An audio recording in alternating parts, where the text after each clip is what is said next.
해가 저문 저녁입니다. 이제 내일 모레면 아침에 차량을 이제 배에 실어 보낼 준비를 한창 하고 있습니다. 여기는 헬리팩스 캐나다입니다. 이 상가 주차장에서 벌써 5일째 차박을 하고 있답니다. 이게 가능한 이유는 캠핑카처럼 보이지 않고 일반 승용차로 보이기 때문입니다. 상가에서 제공하는 인터넷도 빵빵하고 먹고 자는 모든 생활을 차 실내에서 할 수 있기 때문입니다. 몇 차례의 시리즈 영상을 통해 또 한 번의 업그레이드를 마치고 유럽으로 가는지 함께 나누려 합니다. 8년간의 차박 생활을 통해 수차례 개량된 최종 버전이랍니다.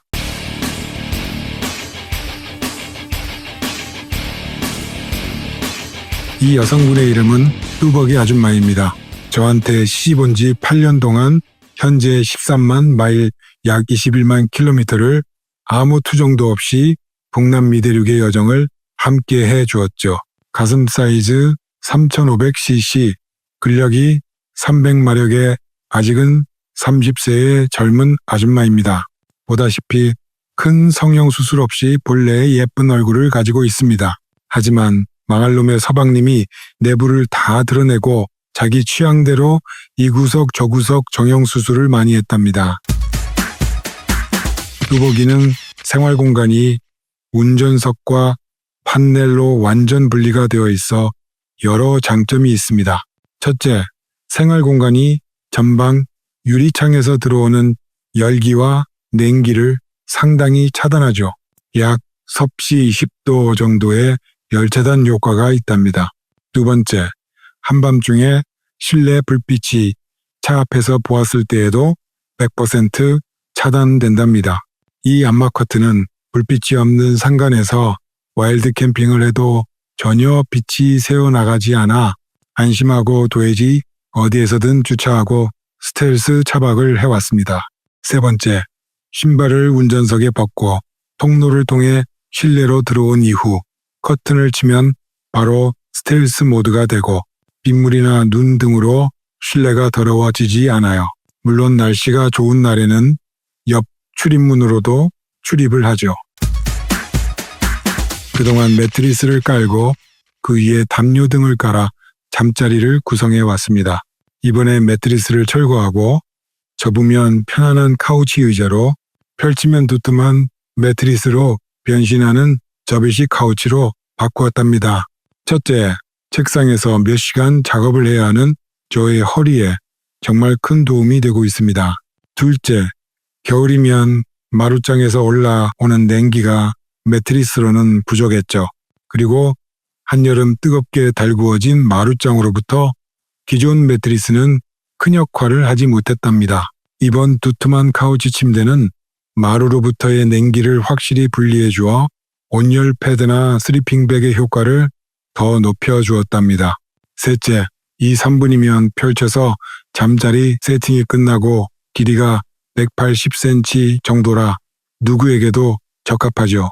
그리고 이것을 밖으로 들고 나가 경치 좋은 곳에 펼쳐고 그 위에서 뒹굴며 시간 보내기 딱입니다. 무게는 약 20kg 정도로 무겁지 않아요. 단점은 제품의 천이 싸구려라. 다시 커버를 만드는 것이 좋고 제가 너무 큰 것을 구입해서 다소 저장 공간을 차지하네요. 저는 특히 여름에 마실 것에는 얼음을 넣는 버릇이 있어요. 시원한 콜라는 먹을 때는 좋지만 위장을 상하게 하고 당뇨를 유발하는 쓰레기 음료죠. 이것을 탈피하기 위해 아이스 아메리카노 커피나 가끔 냉면을 생각해서 조수석 옆을 개조하여 설치했습니다. 8분에 한 번씩 아이스볼을 생산해서 특히 운전 중에 작동을 시켜두면 1시간에 하나를 만들어 놓고 종일 사용합니다.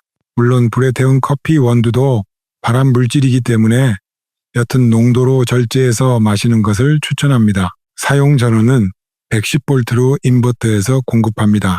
소비 전력 200W예요. 보시다시피 아이스메이커 위에는 간이 테이블이 있어 지도, 국경 서류, 메모장 등등 운전 중 간편한 책상 용도로 쓰며 미끄럼 방지를 위해 검정색 라이너로 마감했습니다. 옆구리에 보면 무슨 명품 가방 같이 생긴 것은 휴대용 쓰레기 가방입니다. 포켓 하나는 필기도구, 지갑 등을 넣고 다른 포켓에는 운전 중 처먹고 나오는 쓰레기를 버리는 곳입니다. 조수석 보조 책상 귀퉁이에 핫박스가 위치해 있습니다. 가장 아끼고 혁신적인 취사용품입니다. 예전에는 마이크로 오븐이 있었는데 이게 공간만 차지하지 실생활에는 별 도움이 못 되었어요. 그저 가끔 먹다 남은 피자를 덮이는 정도로 쓰다가 철거를 해버렸습니다. 이 핫박스는 12V 전원으로 100W를 소모합니다. 약 2.5리터 용량이므로 저에게는 배 터지게, 아마도 대부분 2분의 점심량으로 적절합니다. 제가 조리를 해본 것은 불고기, 피자나 치킨 덮이기, 계란찜, 소시지 등등 직불이 아닌 여러 가지 메뉴가 약 25분에서 40분 후에 먹을 수 있습니다. 뜨거운 밀폐형 찜통이라고 보시면 됩니다. 역시 운전 중에 조리를 시작하고 도착하여 배불리 퍼먹습니다. 국물이 뜨거운 열에 늘어붙기 때문에 호일 또는 식품용 랩, 작은 종이볼 등에 재료를 담아 가열하면 설거지할 필요가 없답니다. 태평양 왕소금으로 기네스북에 오른 써니는 평생 페트병 물을 사 본 적이 없네요. 여기에 1갤론 3.6리터짜리 물통 2개에 마실 물을 보관합니다. 밥을 지을 때 쌀물이나 제빙기용 물로도 사용하죠. 이 2개를 공공도서관, 체육관, 주유소, 급한 경우는 음식점 등에 가져가 물은 공짜로 얻어옵니다. 못 사는 나라가 많고 인심이 더러운 유럽 동네에서는 공짜물 구하는데 애로사항이 좀 있을 것 같습니다. 휘발유통의 용량은 5갤런, 약 19리터입니다. 용도는 오지를 여행시 필히 만땅으로 채워가야 하며, 그리고 기름값이 저렴한 나라에서 비싼 나라로 들어갈 때 이 휘발유통에 가득 채워가면 몇만 원 절약을 할 수 있습니다. 3개의 컴퓨터펜은 매우 조용하며 속도를 가변으로 조정할 수 있습니다. 주로 여름철 실내에 뜨거운 공기가 누적되어 실내 가구들의 열섬 현상을 줄이기 위해 운전 중이나 주차 중에도 계속 돌아갑니다. 실내에서 조리를 하면 많은 습기와 열기가 나오지요. 특별히 겨울철에는 습기가 나가지 않으면 차량 구석구석에 응결이 되고 결국에는 곰팡이가 양산이 된답니다.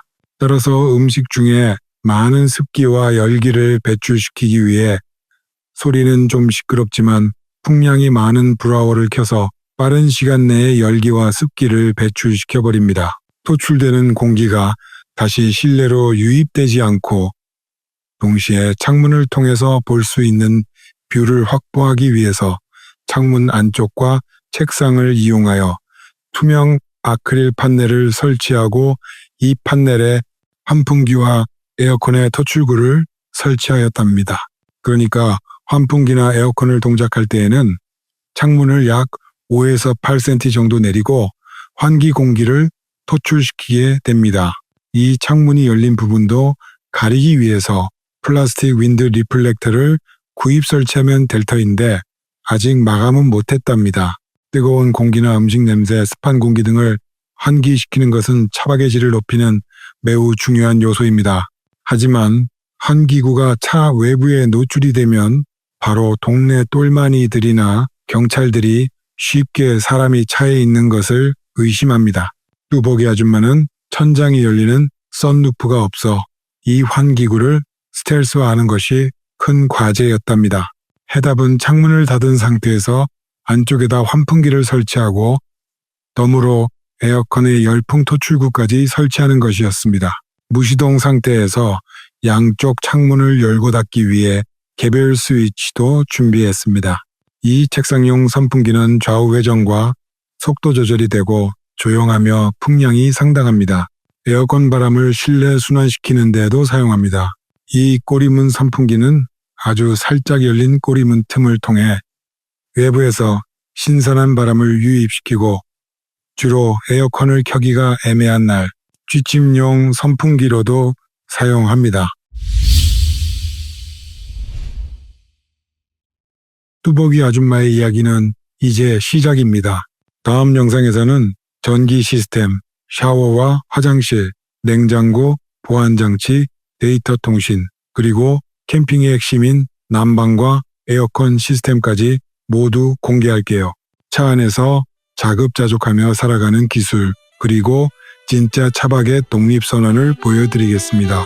2부에서 뵙겠습니다.